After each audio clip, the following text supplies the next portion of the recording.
Today we're looking at the 1 to 4 family residential contract. This is a contract that we use probably the most in our business at SpyglassRealty.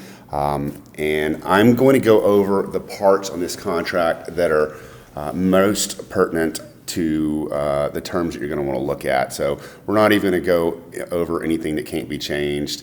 The exclusions, this would be something like if you had a lamp that you wanted to, not a lamp, but a chandelier that you wanted to take with you, or some kind of appliance that you wanted to take, that would need to go right there. Cash portions would be the down payment. So if you're looking at a contract right now that you have received for your listing, the down payment would go right there. And then the sales price is on this one right here. The earnest money would be right here. And then title policy and survey.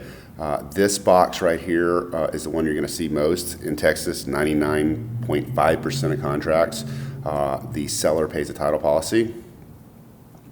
And then on this page right here, it says improvements. This is for an additional title policy. It says will be amended. We always recommend that it will be amended to read shortages in the area, and that it doesn't really matter who pays. I think that the cost on this is, Sonny, what is it? Yeah, $50 and $100, so it's nominal. Survey, if you check this box, and they usually put about 15 days there, what this means is that if you provide them with the survey and the lender does not accept it, then whatever box is checked right here has to pay for it if it's not accepted. Okay, so this is really important. Just because you provide them with a survey does not mean it will necessarily be accepted. I would say most times it is, but every now and then it's not. Okay, and then if you just don't even want to go through that at all, you put check this box within X amount of days, buyer will obtain a new survey.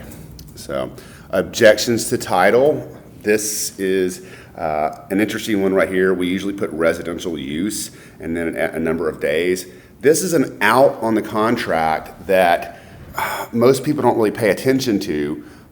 It can, you can extend your due diligence. A buyer can extend their due diligence time by objecting to a title. So if you put 5 days right here, okay, the title policy will issue a title commitment, and if the buyer wants to object to that, then that adds more time because the seller has 15 days to either cure the objection or say that they're not going to cure it.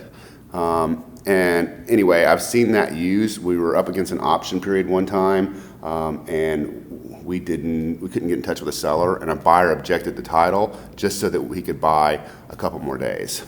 So we recommend this be 3 days. It doesn't take any more than 3 days to review the title policy. An HOA, if it's an HOA, it goes right here. Seller disclosure. This is an important one right here. If you put buyer has not received the notice within X amount of days, what's important, it's no more than 3 days, but what's important is, and this is why we bug our sellers so much about getting us a seller disclosure, because if we list your home without a seller disclosure, and let's say a buyer put an offer in and they put a 3-day inspection period on it, well, if we deliver that seller disclosure on day 3, if you'll read right here, most people miss this, the buyer has 7 days after he receives a notice in order to review and cancel, and the money will be refunded to the buyer. So very, very important right there. This section right here is probably the worst section in the contract. I think it's very misleading. It says buyer accepts the property as is, and I can't tell you how many times a year I get someone call me and say, "Well, they bought, they bought it as is." No, what this means is it's either as is in its current state as you see it, or they want something specific done to the property that they've seen. So let's say you've got an above ground pool in the backyard. Well, then they would put remove above ground pool in backyard. That does not mean that they're buying an as-is contract, because if they were buying it as is, they would not need an inspection, correct? Okay, so moving on, residential service contract. This is a home warranty. This is paid by the seller if any amount's put right here.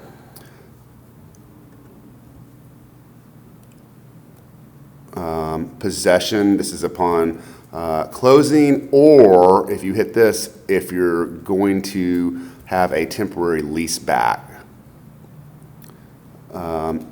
Settlement, this is closing costs to be paid by the seller, would go in this box.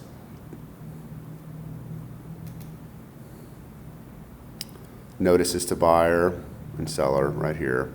These are any other addendums. And then termination, this is where the option fee goes. In other states, we don't have option periods, they're just inspection periods.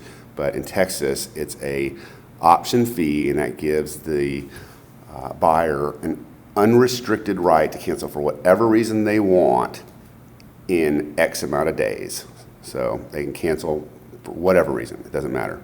And then 9 times out of 10 or more, that fee, if they do not cancel, will be credited at closing. And this is just the broker information right here.